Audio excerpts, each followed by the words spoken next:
नमस्कार मैत्रिणींनो, आज मी तुम्हाला एक सिक्रेट ट्रिक सांगणार आहे. तर व्हिडिओ शेवटपर्यंत बघा.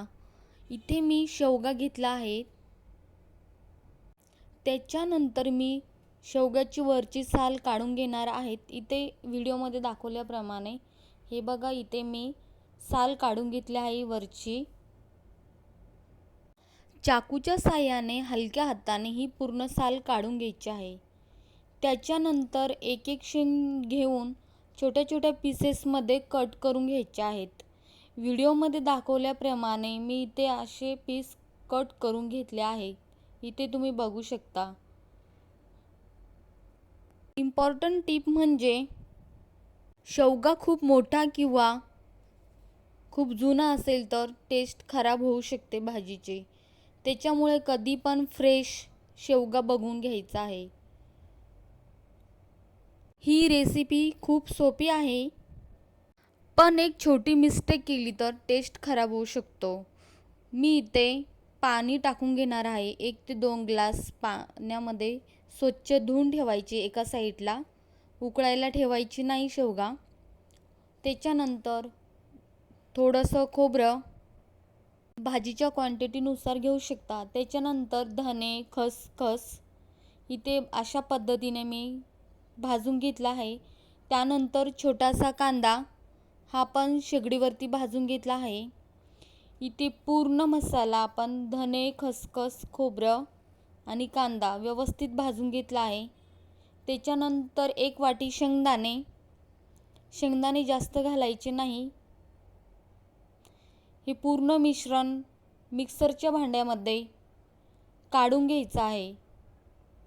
आणि मी शेवटी असा ट्रिक सांगणार आहे जो 90% लोकांना माहीत नाही. व्हिडिओ कुठेही स्किप करू नका, शेवटपर्यंत बघा. अशा पद्धतीने मी पूर्ण मिक्सरच्या भांड्यामध्ये टाकून घेतला आहे आणि याची बारीक पेस्ट तयार करायची. व्हिडिओमध्ये दाखवल्याप्रमाणे अशी पेस्ट करायची. इथे तुम्ही बघू शकता. त्याच्यानंतर भाजीसाठी लागणारे मसाले मी इथे 2 मसाले सिक्रेट घातले आहेत, कारण की ते मी घरी बनवले आहेत. सर्वात प्रथम मी इथे गरम मसाला, एव्हरेस्टचं लाल तिखट आणि हा एक सिक्रेट मसाला आणि एक गरम मसाला मी दोन्ही घरी बनवले आहे. हळद आणि आपलं मिरची पावडर. तुम्हाला हवं असेल तर मी एक सिक्रेट मसाला आणि गरम मसाल्याची तुम्हाला रेसिपी बनवून टाकेल. तुम्ही कमेंटमध्ये येस टाईप करा. त्याच्यानंतर पातेलं गॅसवर गरम करायला ठेवायचं. 2 ते 3 चम्मच गरम करायला ठेवायचं तेल. तेल छान गरम झालं की फोडणी छान बसते. त्याच्यानंतर इथे मी आलं लसूणचं पेस्ट टाकणार आहे.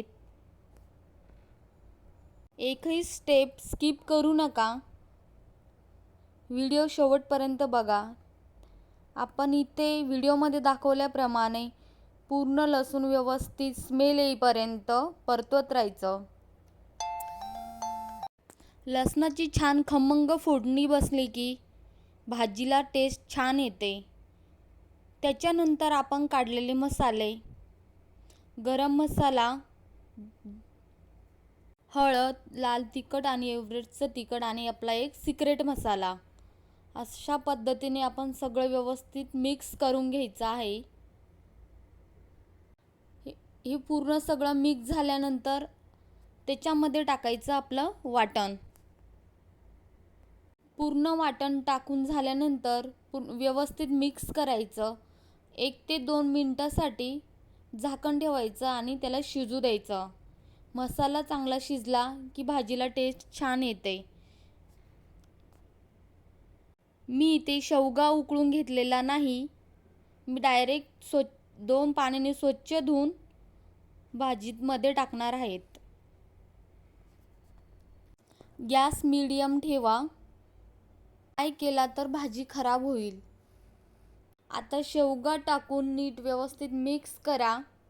मी इथे शेवगा उकळून घेतला नाही. तुम्ही पण शेवगा उकळून न घेता एकदा भाजी बनवून बघा. खूप छान टेस्ट येते भाजीला. शेवगा उकळून घेतले की भाजीला टेस्ट येत नाही, त्याचा आर्क उतरत नाही भाजीमध्ये. त्याच्यामुळे अशा पद्धतीने तुम्ही नक्की बनवून बघा, तुम्हाला नक्की आवडेल. क्वांटिटीनुसार तुम्ही पाणी टाकू शकता, तुम्हाला हवं तेवढी क्वांटिटी पाणी घालू शकता. इथे व्हिडिओमध्ये दाखवल्याप्रमाणे मी अशा टाईपचा रस्सा केला आहे. 9 ते 10 मिनटासाठी भाजी चांगली कढू द्यायची. जेवढी भाजी छान उकळली तेवढी छान टेस्ट लागते. त्याच्यानंतर चवीनुसार मीठ घालायचं.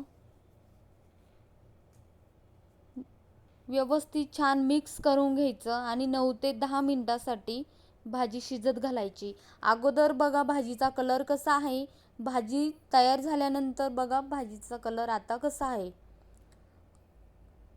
9 ते 10 मिनटं शिजू दिल्यामुळे भाजीला टेस्ट छान येते.